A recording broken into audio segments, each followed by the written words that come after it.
우리 다 같이 하나님 말씀 베드로전서 2장 9절 말씀을 보겠습니다. 베드로전서 2장 9절 말씀입니다.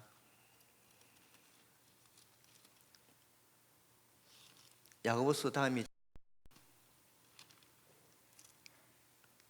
2장 9절 말씀, 베드로전서 2장 9절 말씀입니다. 합독하여 읽겠습니다. 그러나 너희는 택하신 족속이여 왕같은 제사장들이여 거룩한 나라여 그의 소유가 된 백성이니 이는 너희를 어두운 데서 불러내어 귀한 빛에 들어가게 하신 이의 아름다운 덕을 선포하게 하려 하심이라. 아멘. 오늘 이 말씀을 붙잡고 제목은 그리스도의 대사라는 제목으로 같이 말씀을 나누고자 합니다.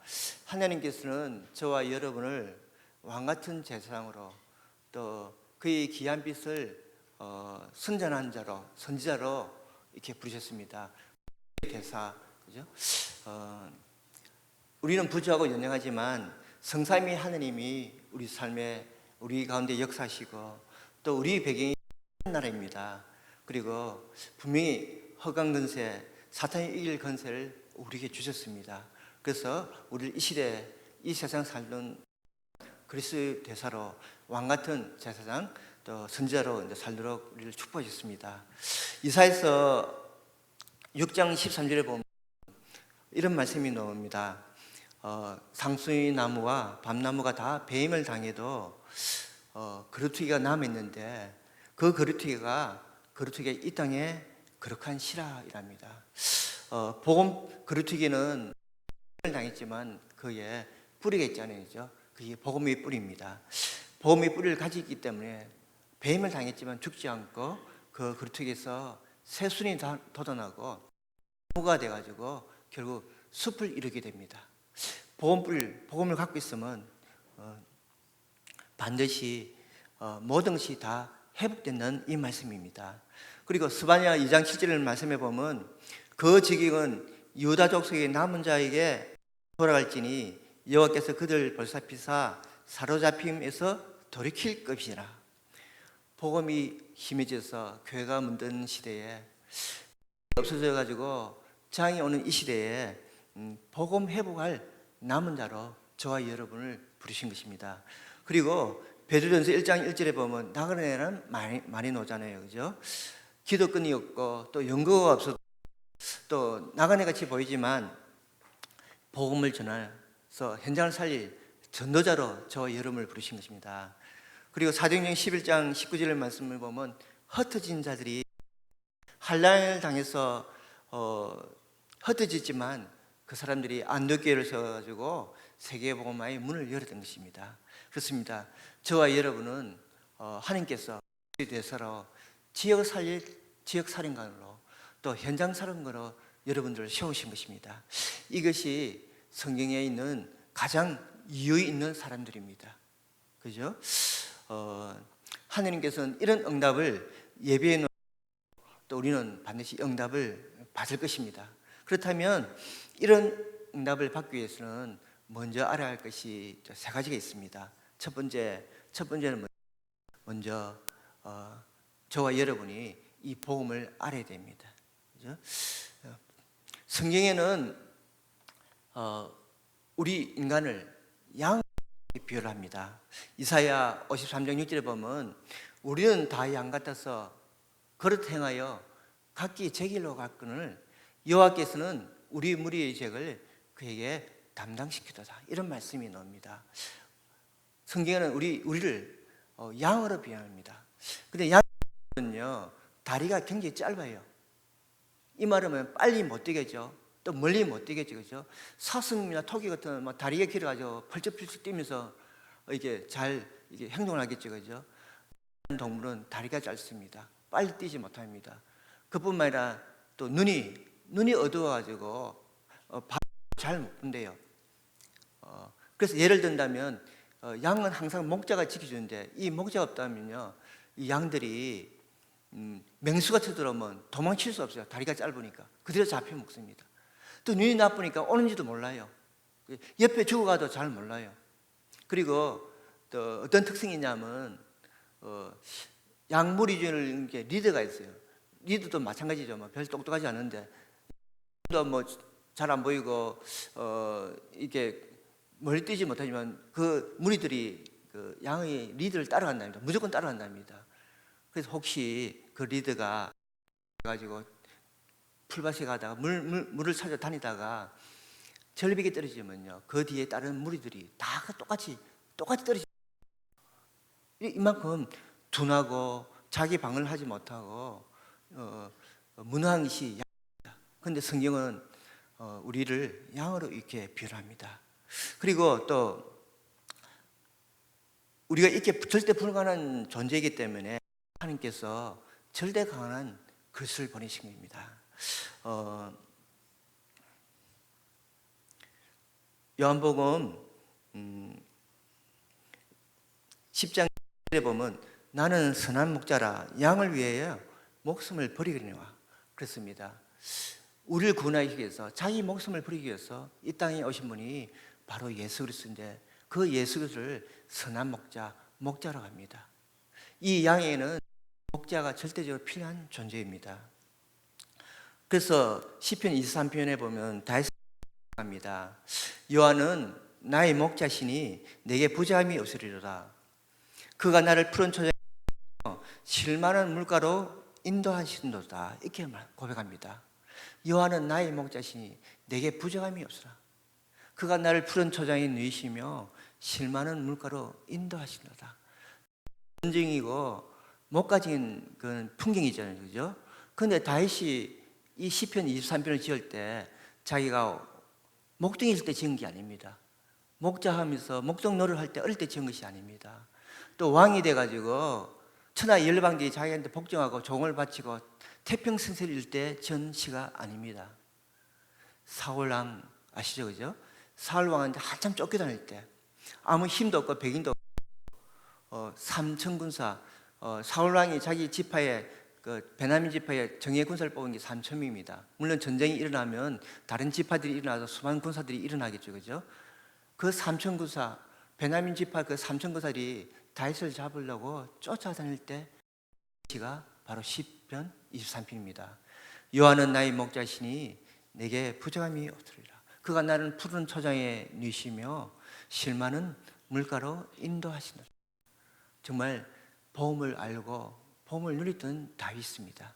그런 위기에 그런 어려운 형편에 그 이스라엘 나라 땅이 강원도하고 한 땅이랍니다. 그렇게 넓지 않답니다. 삼천군사 곳곳에 다윗을 잡으려고 그런 시대에 그때 지은 씨가 이렇게 고백하는 겁니다.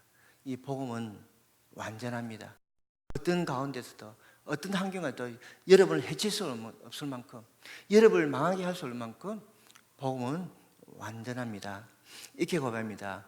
내 영혼을 소생시키고 내 영혼을 소생시키고 그렇습니다. 우리가 걱정하고 또 두려울 때 하나님 은혜가 임하면 말씀의 능력을 접하게 되면 복음을 깨닫게 되면 우리 영혼이 살아나잖아요, 그죠? 그래서 내 영혼은 소생시키고 자기 이름을 위하여 로 인도하시도다.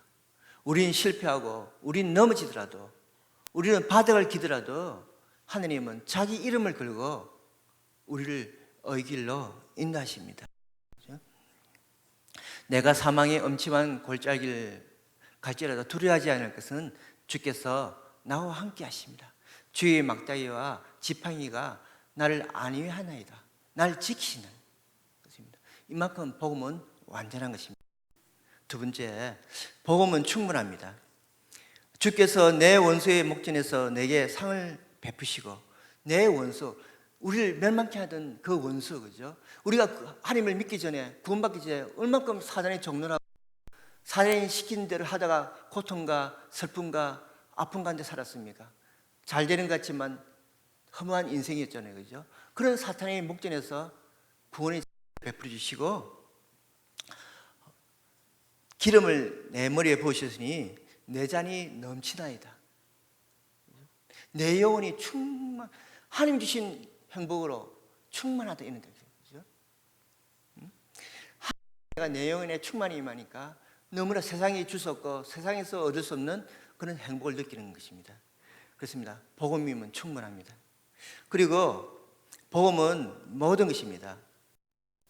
내 평생의 선하심과 인자심이 반드시 나를 따르니 내가 여호와 집에 영원히 살리로라. 복음은 모든 것입니다. 우리 저와 여러분의 평생에 선하심과 인자심이 반드시 나를 따르. 주의 선하심과 인자심. 우린 실수하고 넘어져도 하나님께는 그 선하심을 거치지 않으시고 끝까지 우리를 붙들으시고 궁극적으로 우리가 성화되도록 그죠? 우리를 인도해 나가십니다. 그래서 여호와의 집에 영원히 가리라.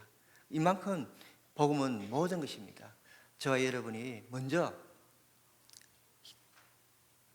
남은 자의 축복, 또 그루터기의 축복, 또 나그네와 헛된 자의 그 축복을 누리기 위해서는 먼저 충분하고 모든 것 되고 완전한 복음을 날마다 깨닫고 누리고, 그렇죠? 또 내 것이 되어야 됩니다. 두 번째는 큰 두 번째입니다. 먼저 그 다음에는 세상을 알아야 됩니다. 사무엘상 18장 7절에 이런 내용이 나옵니다. 아무도 죽이지 못하는 그 골리앗을 죽이고 난 뒤에 온 이스라엘 여자들이 이렇게 노래를 부릅니다. 사울이 죽인 사람은 천천히요, 다윗이 죽이신 사람은 만만이다. 다윗의 인기가 하늘 찌르듯이 사울을 왕인 사울을 넘어서 가지고 막 이게 전 국적으로 이렇게 퍼졌습니다. 그러니까 이제 안 그래도 영적 문제가 있는 사울이 이제 꼭지가 돌겠죠, 그죠? 그래서 우리가 알다시피 다윗을 막 죽이려고 합니다. 피하게 됩니다. 여러 번 죽음의 위기를 넘기게 되죠. 그렇지만 다윗의 기회가 왔습니다.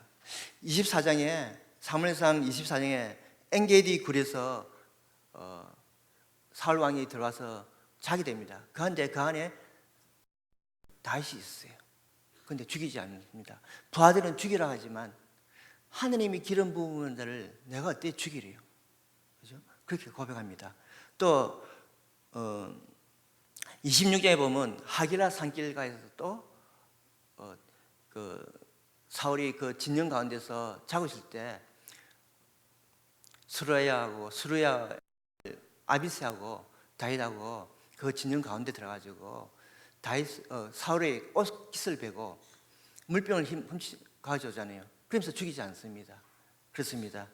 다윗은 세상에 어떤 사람이 자기를 죽이려 해도 위협해도 죽이지 않습니다.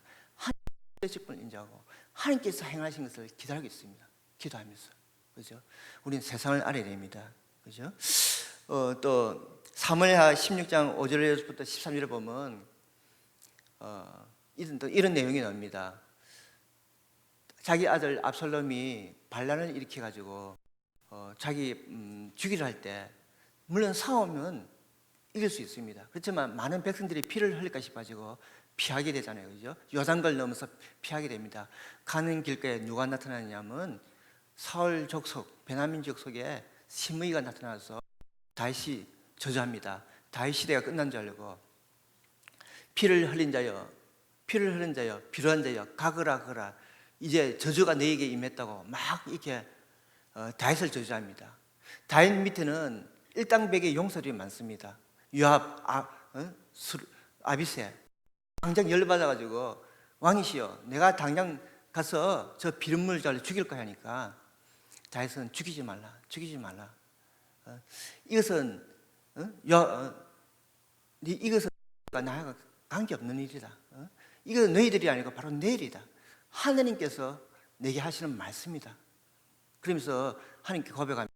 하느님, 오늘 나의 원통함을 감찰하사 이 모든 것을 축복으로 바꿔주옵소서. 이렇게 고백합니다.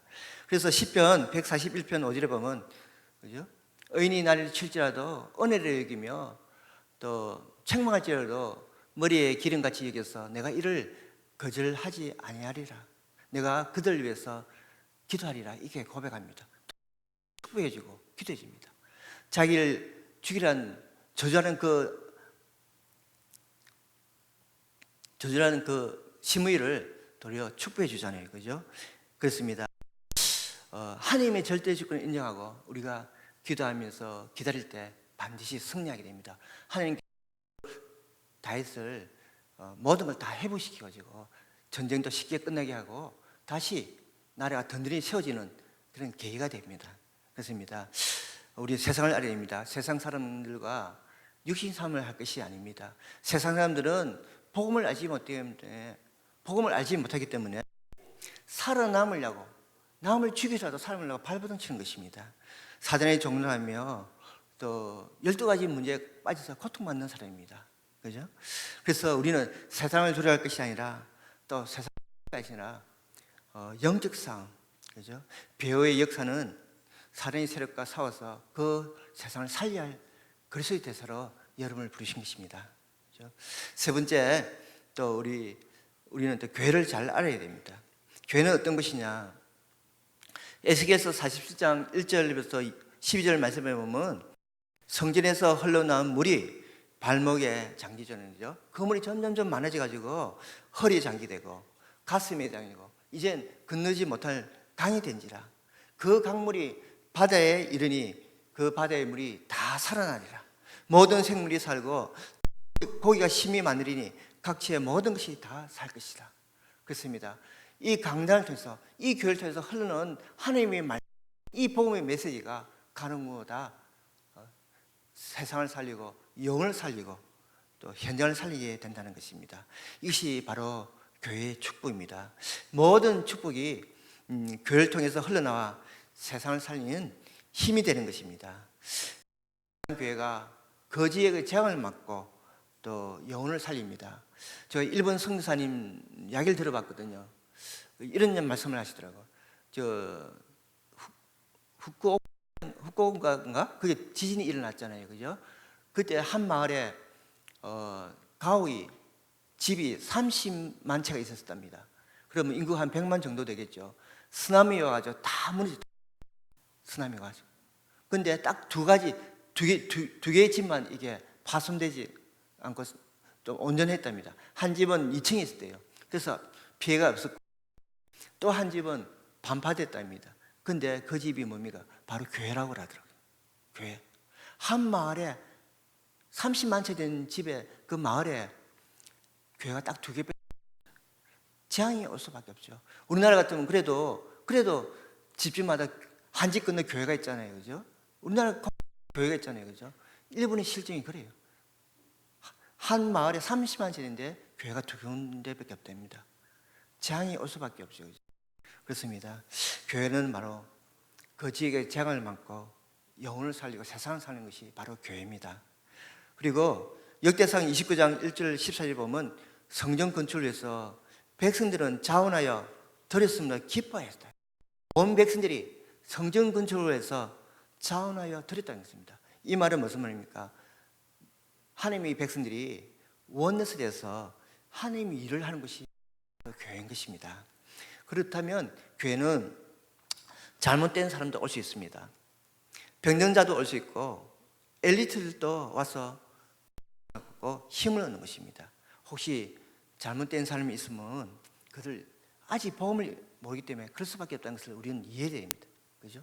그러면서 내 자신이 돌아봐요. 내가 저러지 않느냐? 내가 아직도 복음 깨닫지 못한 부분이 있지 않냐? 나도 실수하지 않느냐? 내 자신을 돌아볼 수 있는 기회가 된 것입니다. 그리고 병든 자가 있으면요, 그들 그 아프고 연약한 거 우리가 배려할 때 치유가 일어나는 축복이 됩니다. 그를 위해서 기도하고 배려하고 도울 때 치유되는 축복이 일어난 것입니다. 그리고 엘리트들, 그죠? 갈급해서 교회에 왔겠죠. 세상적으로 모자랄 거 없고 부족한 사람들이 왜 왔겠습니까? 뭔가 세상에서 얻을 수 없는 그 갈급함이 있기 때문에 교회 오잖아요. 그죠? 니고데모도 한밤중에 그 바리새인이요 사내들 공의원이며 부자인 니고데모가 밤에 예수님을 찾아가지고 물어보잖아요. 선생이 행하는 일은 선생이 하나님 나라에서 오시지 않으면 이런 일을 행할 수 없다고 이렇게 고백하잖아요. 그죠? 찾아왔잖아요. 그죠? 그런 사람들에게 그 엘리트에게 답을 준다면 우리보다 더 큰 일을 할 수 있겠죠. 그죠? 그렇다면 그 상급은 누구에게 돌아가겠습니까? 전서 3장 8절에 보면 바울은 이렇게 고백합니다. 나는 심었고 아볼로는 물을 주셨을 때 오직 자라나게 하신 이는 하나님이시다. 각각 자기 일한 대로 자기 상을 받으리라. 그죠? 우리 엘리트에도 답을 주고 그 사람이 더 큰 일을 한다면 우리에게도 또한 상급이 있다는 것입니다. 그러니까 교회에서 잘못된 사람 이해를 해주고 병든 사람 배를 해주고 그걸 엘리트들 답을 준다면 그 상은 여러분 것이 된 것입니다. 연자가 앉아 와서 힘을 얻고 똑똑한 사람들이 와서 은혜를 받고 잘못된 사람이 와서 고침을 받아 하나님 나라를 이루고 세계 복음화의 사명을 감당한 것이 바로 교회인 것입니다. 모든 사람이 전도의 문이 되겠죠, 그렇죠? 이처럼 오늘 제가 말씀드리고 싶은 것은 우리가 현장을 살기 위해서 현장 사령관으로 지역 사령관으로 그리스도로 우리를 부름을 받는데 이런 축복을 우리 감당하기 위해서는 복음을 알아야 되고 두 번째 세상을 알아야 되고 세 번째 또 교회를 알아야 됩니다. 결론은 뭐냐면 항상 발견해야 할 것, 복음의 참맛을 발견하시기 바랍니다. 이 복음은 충분하고 모든 것임을 날마다 발견하는 저와 여러분 되기를 예수 그리스도로 축원드립니다. 그리고 이미 받은 응답, 이것 달라고 막 기도하기 전에 받은 응답을 발견하면 됩니다. 하나님은 언제나 우리와 함께 하십니다. 그죠?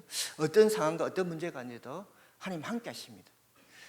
시편 23편 3절에 보면 자기 이름을 위하여 선한 길로 인도하신다 이렇게 고백하잖아요. 그죠? 받은 응답을 발견하면 됩니다. 세 번째는 하나님의 계획을 발견해라.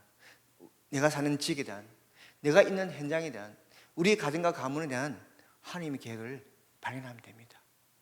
네 번째는 말씀과 기도에 집중해서 말씀과 기도 속에 있는 그 보화를 발견하시길 바랍니다.